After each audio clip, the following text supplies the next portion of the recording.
DPP V Jones is a seminal case that modernized the law of trespass to the highway. It moved away from the rigid, 19th-century interpretation of highway rights and recognized the social reality of how public spaces are used.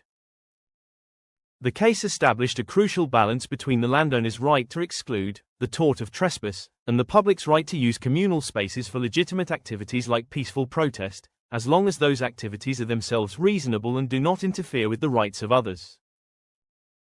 It remains the leading authority on the scope of public access to the highway.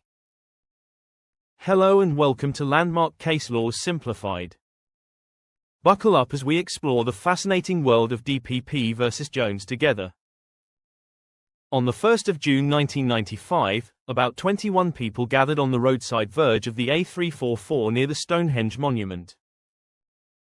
They were engaged in a peaceful protest, bearing banners with slogans. The group was not obstructive, violent, or disorderly, and there was no evidence they intended to enter the monument itself.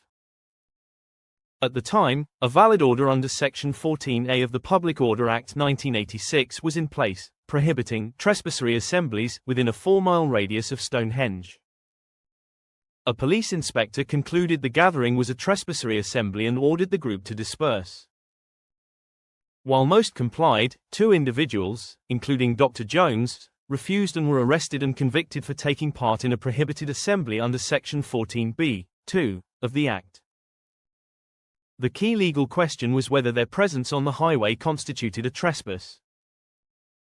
If their use of the highway was within the public's right of access, the assembly could not be trespassory, and the order under the 1986 Act would not apply.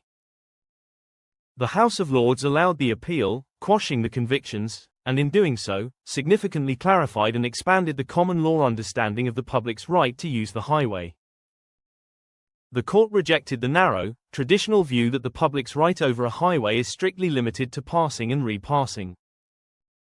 It held that the public's right of access is broader and includes the right to use the highway for any activity that is reasonable and usual, provided it does not obstruct the highway or amount to a public nuisance. The legal principles established can be summarized as follows. 1. The core right. The primary right of the public on a highway is indeed to pass and repass. 2. Reasonable and usual activities. This right extends to other uses that are recognized as reasonable and usual on a highway in modern times. This includes activities like stopping to chat, taking photographs, or, as in this case, holding a peaceful and non-obstructive assembly. 3. Consistency with others' rights. For an extended use to be lawful, it must be consistent with the continued use of the highway by others who wish to exercise their primary right to pass and repass. 4. No trespass. Therefore, a peaceful, non-obstructive assembly does not automatically constitute a trespass. It will only be a trespass if it is an unreasonable use of the highway, such as causing an obstruction. Until next time. Thanks for watching.